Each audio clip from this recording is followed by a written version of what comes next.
Well, I don't really know where to begin with this, but I wanted to talk to you guys about some things that God has helped me overcome. And most people, they just post the words and people read the words of what's happened to someone, and you're like, man, that's really hard to get through. But the words don't really describe the pain behind it, you know, like you telling your testimony on your own. So I don't really know how else to explain that. Like, I feel like it's better to hear it from my mouth, because God has got me through so much. When I was born, I was only 10 months old when my half-brother started to molest me. And my biological mother was abusing me when I was between the ages of 1 and 4. And I was being sexually molested between the ages of 10 months old till I was 3.5. God helped me get out of that, because he opened my mouth and allowed me to tell people what was happening with my brother. And, you know, that's just the start. But there's going to be many videos. I'm going to be telling you my testimony. If it's something that you relate to, then, you know, it's for you. But if not, maybe it's not for you. But we all have a testimony. And I just want to share everything God's got me through, because I want you to know that no matter what's happening right now, the Bible clearly shows that he can get you through anything. But even my testimony alone can show you that he can get you through anything. And now is the time to trust in the Lord and to come to the Lord, because there's not much time left. I mean, I can't tell you the day or the hour, but it's coming really soon. And I don't know how many Christians you need to tell you that, but I'm going to add to the group, because I've got to get all of our... So, I realized last time I didn't even press the 3-mitten button. I don't know why I didn't do that. Anyways, I'm a different kind of something, I guess. But anyways, so then, after all that happened with my mom and my brother, and by the way, my dad left when I was 2. He left my mother. And my mom was extremely abusive. She would throw pots and pans and hit me, well, not throw pots and pans, sorry. She'd throw bottles and hit me with pots and pans. And for no reason. There was no reason for it. But after that, I went to foster care. I had the best foster parents, probably in the whole world. I'm extremely grateful to God for putting me where he did. These 2 different families that had ultimately taken care of me between the ages of 4 and 9 years old were, I mean, I don't think I could have asked for a better place to be.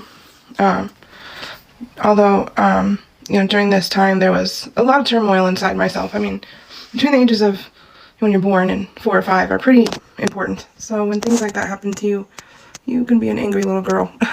I was an angry little girl, but I was full of wonder, and I knew somehow that, I've always known somehow that there is just one God.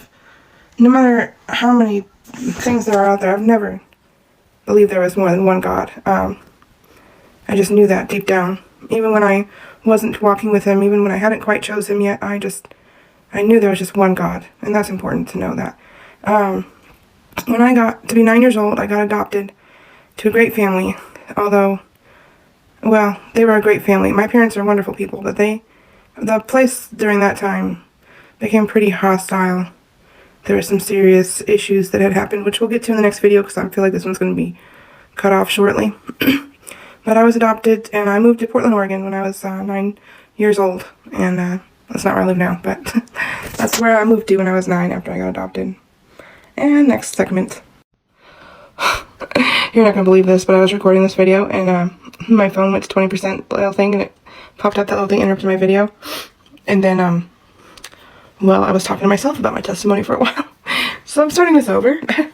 But basically, where I left off, when I got adopted, I don't want to say her name out loud, because I don't want her to feel like I'm targeting her in the story. Because it's not necessarily a target to her, but it was a dividing factor. After I got adopted, I was good for about a year or so, a year and a half, and then my parents decided to adopt another girl. I'd asked for a sibling, because I went from being in foster care with 17 brothers and sisters to nobody, you know. So that was a little crazy for me, because I was so used to, well, not chaos, but chaos. So when I went from that to nobody, it was just pure loneliness, you know. So then we adopted my sister, and I thought it was going to be great, you know, but then everything was not great. It was man, our family got divided. My sister was very manipulative and taught me a lot of those traits, manipulation, and I was always so gullible, you know. I was always believing that we somehow would be great sisters, and it just never ended that way, you know.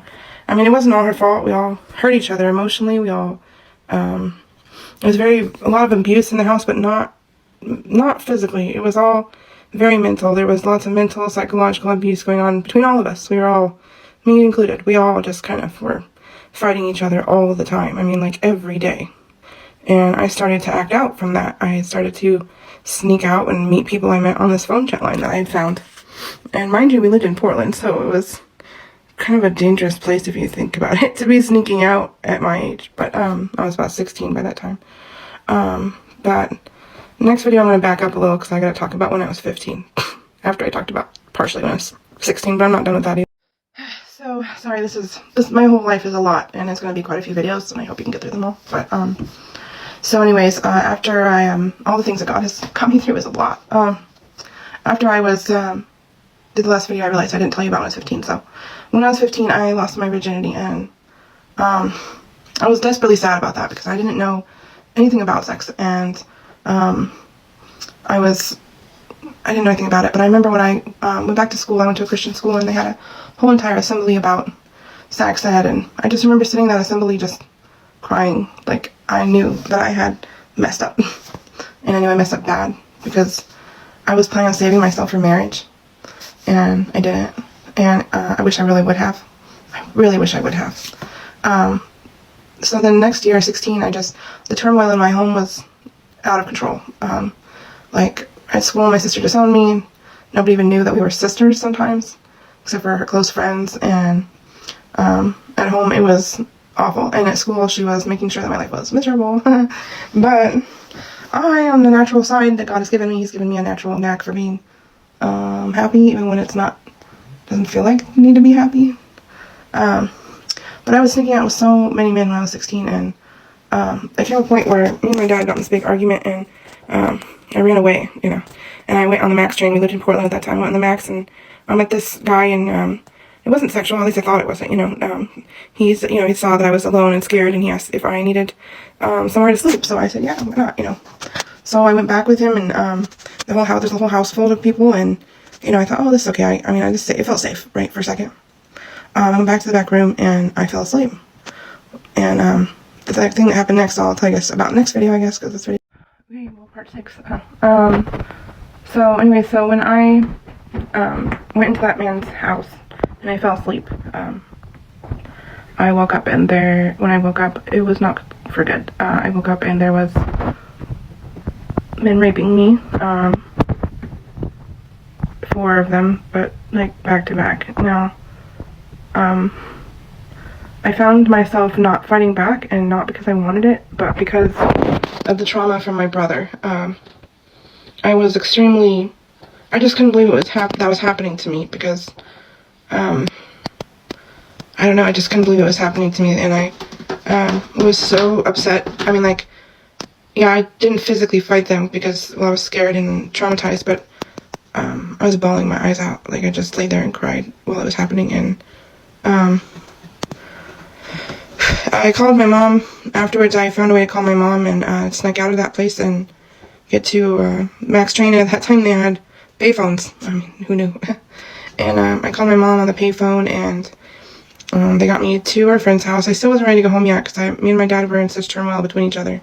And I went to my friend's house, and then they took me downtown and they did a rape kit. And mind you, I was 16 years old. All these people that were raping me were at least over 30. At least, at the very minimum, was statutory rape.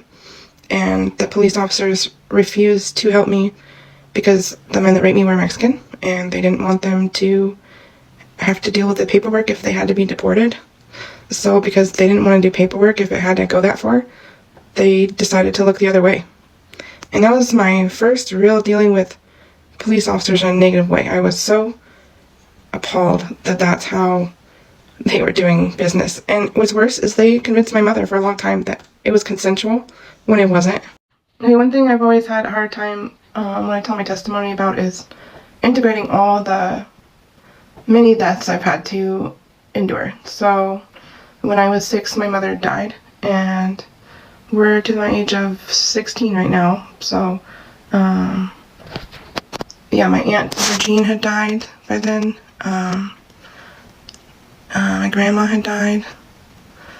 Well, anyways, I'm not sure about going over every death, because some of them really did affect me horribly, and I'll probably go over those. But, and some of them affected me crazy, but all of them have had a very hard impact on me because, well, up until I realized about Jesus, and so since then, only a couple of them are hard on me, mainly because I'm not sure if they believed in Jesus, and those ones haunt me. But, over my lifespan, I'm 34 years old, and I have had to experience now over 50 deaths in my family and friends, and that's not easy.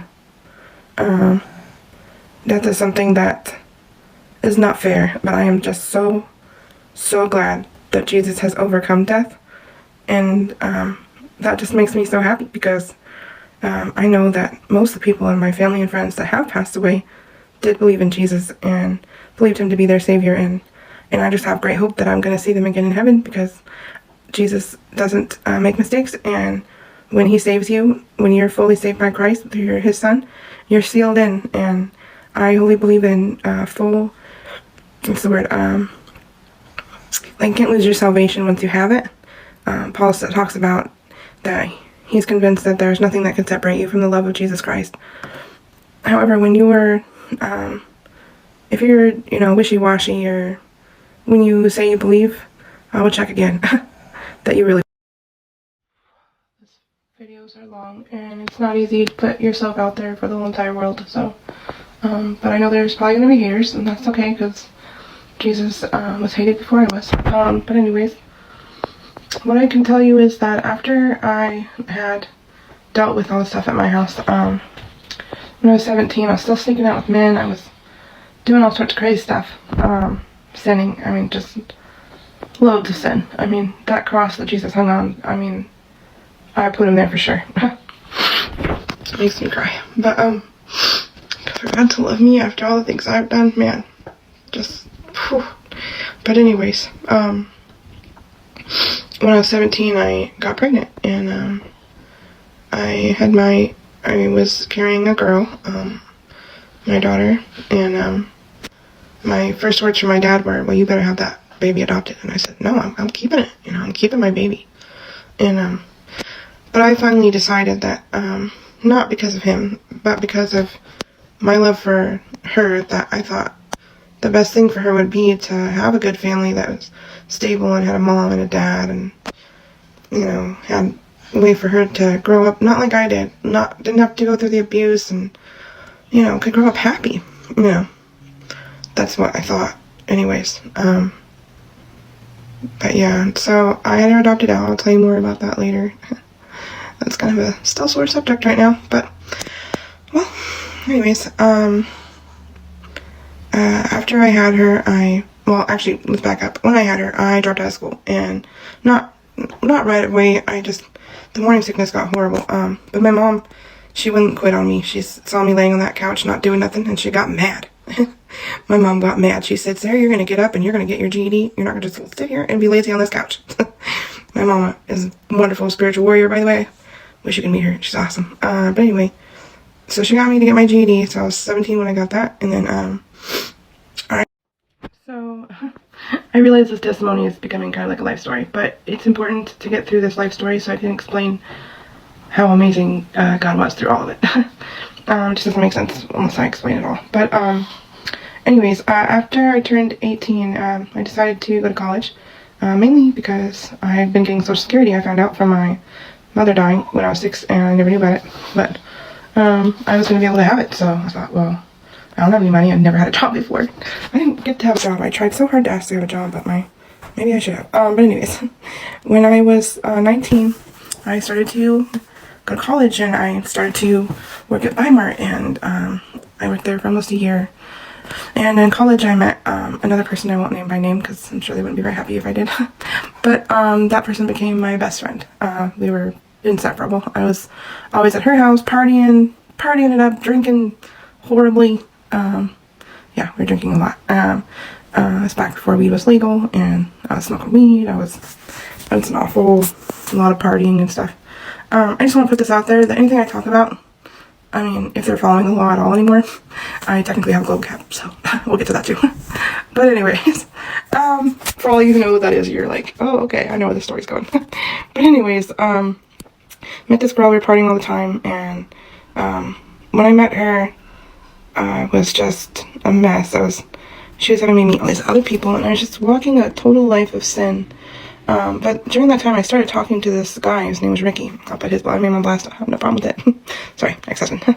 Anyways, so he convinced me to go to Texas and marry him. So I packed up all my stuff in my car, and I snuck off to Texas without anybody knowing about it. So when I got there, first he was great. I thought, he was the same person on the phone, but then... So I had to change positions because my phone's dying, so I have to charge my phone while I do this. Anyways, sorry, I'm a real person, not just a face. Anyway, so after college, I went off to meet this guy, like I said, named Ricky, and left my job, mind you. I left my job like 5 days before I was about to get a really good paycheck, because he convinced me that if I didn't go there right then, that I just didn't love him. Oh, he was so convincing. Okay, so this man convinced me to go down there. I go down there, and he just, 360 turns. It was the most abusive relationship I've ever been in. And that's saying something, so I'm just going to explain what I went through there. So, I was not allowed to go anywhere. I wasn't allowed to have a phone. I wasn't allowed to look out the window. I was a prisoner. I was a prisoner in the home with him. He broke my ribs 3 times, forced me to pretend like they weren't broken because his mother was there, and, ripped up my daughter's pictures that I had, and he ripped up my mail. He wouldn't let me read any of my mail. He wouldn't let me talk to my parents. He wouldn't let me even go to the bathroom for more than 5 minutes without accusing me of something. It was awful, but the last straw was he actually did try to physically kill me. He tried to strangle me, and I played dead, and my whole body weight fell, and I'm a big girl.